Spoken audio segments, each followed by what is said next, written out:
Ayan po mga kabida, isang magandang oras sa lahat at welcome po sa aking channel. Eto po, magbigay lang po tayo ng reaction po, mga kabida.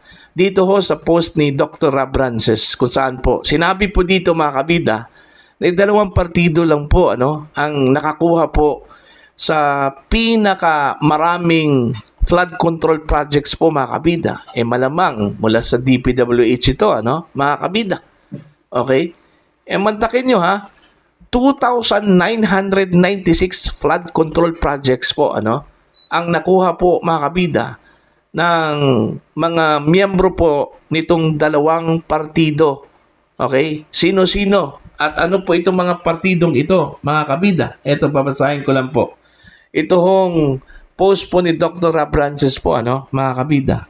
Ang sabi po niya dito, BBM's Partido Federal and Romualdez Lakas CMD bagged the biggest lies of 2,996 flood control projects amounting to staggering 177.4 billion pesos under the 19th Congress. Ibon. So ang source niya po dito, Ibon. Hindi ko po alam kung ano pong ibig sabihin po ng Ibon. Baka naman po yung Ibon na sinasabi po niya, Ibon Foundation po, mga kabida. Okay? Now, eto, nakakabahala po ito, Mantakin nyo dalawang partido po na belong to the administration, ang nakakuha po ng pinakamalaking bahagi po ng mga proyekto ng flood control, mga kabida, Kung totoo po ito, dapat malaman po natin sino-sino ito hong mga miyembro po ng dalawang partido na ito, mga kabida. At dapat isama ito mga kabida sa investigasyon po ng Independent Commission for Infrastructure o ICI at maging ito hong Senate Blue Ribbon Committee na magre-resume daw ito mga kabida most likely next week. Okay? Nobyembre Okay? Dapat isali po ito. Imbestigahan dapat ng ICI at ng Senate Blue Ribbon ito hong dalawang partidong ito mga kabida. Partido Federal at saka ito hong Lakas CMD. Okay?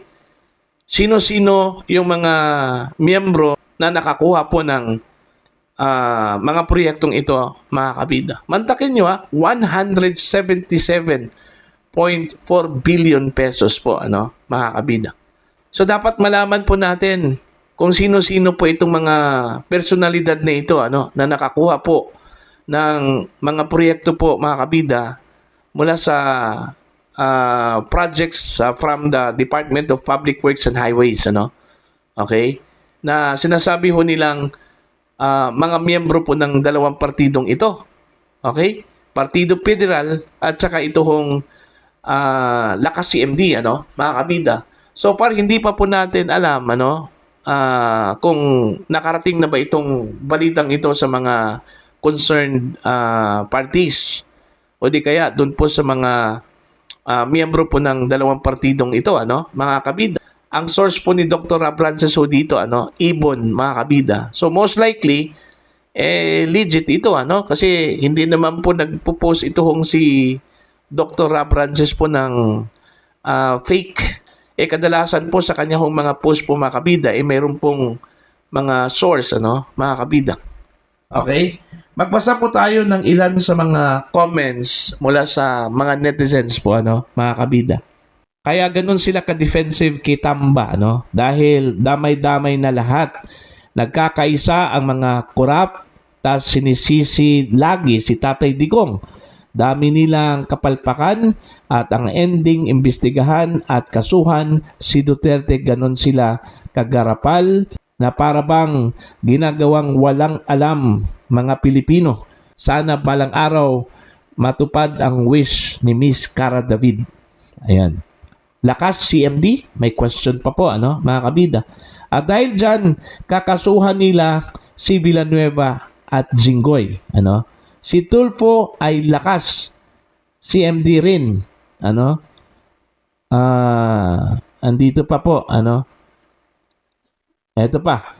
Hindi lang flood control projects, halos lahat ng infrastructure projects ng gobyerno, Ito pa, ni wala man lang pangalan ni lumabas. Okay? Ito pa, kaya pala, paimbestigahan ang baha sa Davao, Dolomite Beach, sunog sa DPWH, baka may kinalaman ang mga Duterte. Ito pala dahilan? Okay? Bakit si Bong Revilla hindi kasama sa kakasuhan yung binanggit na senators? Revilla, Jinggoy Villanueva at Shees at 15 na congressman sa pangunguna ni Martin Romualdez. Ewan ko sa kanila kung bakit hindi po sinama po, mga kabida. Okay? Wala pa dyan ang ayuda at farm to market roads. Ayun. So, yun yung ilan sa mga comments po, mga kabida, dito ho sa issue po ng flood control projects, okay? At dito ho sa post po, mga kabida, ni Dr. Abrances. Ako, interesado po ako, mga kabida, na malaman kung sino-sino ito hong mga miyembro po ng dalawang partidong ito na sinasabi hong nakakuha po ng mga proyekto po, flood control projects po ng DPWH po, mga kabida. Mantakin nyo, 2,996 total flood control projects po, mga kabida. Ang pinakamalaking nakakuha po, mga kabida, ito hong dalawang partido, Partido Federal at saka ito hong Lakas CMD. Sino-sino kaya ito hong mga miyembro po ng Partido Federal at saka Lakas CMD na nakakuha po ng mga proyektong ito? Okay? 177.4 billion pesos po ang halaga po dito, mga kabida. Okay? Hindi pa natin alam kung ano bang quality po ng mga proyektong ito, hong mga flood control projects na ito, mga kabida. Kung susundan lang po natin yung sinabi po ni Engineer Bryce Hernandez, na kadalasan po sa mga proyektong kanilang binigay po, mga kabida, sa mga contractors, kung hindi man po ghost, substandard. Okay? Nakakabahala po ito, mga kabida. So, dapat kabilang po ito sa iimbestigahan po ng ICI, mga kabida. Okay? Dapat imbestigahan ito. Kung may guts ang ICI na mag-imbestiga ho dito sa mga miyembro po ng dalawang partido na partido po ng administrasyon, mga kabida. Okay? Yung issue nga ni dating House Speaker Martin Romualdez, may question na po ang taong bayan dito ho sa ICI po, mga kabida. How much more dito ho sa dalawang partido? Partido po ng administrasyon ito, Partido Federal at saka Lakas CMD po. Okay? Kaya imbestigahan ito ng ICI. O baka naman po, meron naman pong ililihis ho dito, mga kabida, po? Para lang po hindi ho malink ito hong mga miyembro po ng dalawang partidong ito. Okay? Mga kabida. Ako, nakakabahala na po ito, mga kabida, kasi makikita mo talaga, very systemic na talaga itong corruption po dito sa Pilipinas. Okay? Hindi na po kaya itong simpleng tanggalin lang po, itong mga sangkot dito. Kailangan na talaga ito ng reboot. Okay? Kumbaga, sa computer pa yan, mga kabida, reformat na yan. Ako, mas pabor ako doon ho sa panukala po ni Senator Win Gatchalian po, mga kabida, na i-overhaul, tanggalin lahat. Okay? Lahat ng mga empleyado ng DPWH, okay? Kumbaga, magbabago ho tayo ng sistema.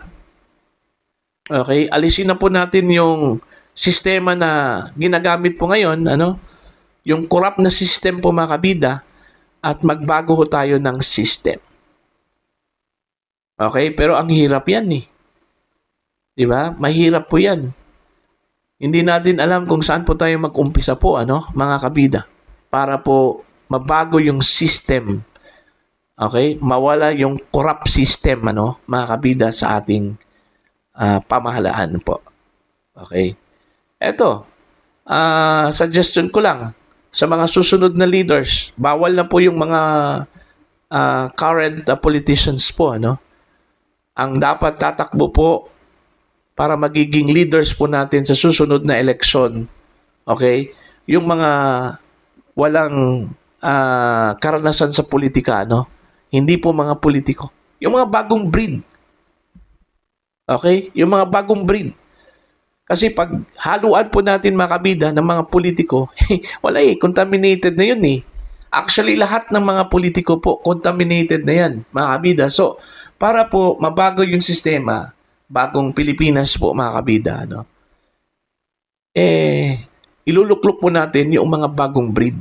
Yung sila mismo yung magsimula po, mga kabida, kung paano buuin po, mga kabida, ang Pilipinas. Alright? Gagawa ho tayo ng panibagong konstitusyon. Alright? And then, mag-e-elect ho tayo ng mga leaders po, mga kabida, na hindi po politiko, walang karanasan sa politika. Ang nasa kanilang mindset lang po, mga kabida, papaano po paunlarin ang Pilipinas at ang buhay po ng mga Pilipino. Ganun po yun. Okay? Para po sa inyo, ano po ang inyong opinion at pananaw ko dito? Please comment down. Sa mga hindi pa po subscriber sa aking channel, please subscribe. Just click the subscribe button, click the notification bell, click on para updated po kayo mga kabida sa aking mga uploads. Maraming salamat po sa inyo lahat.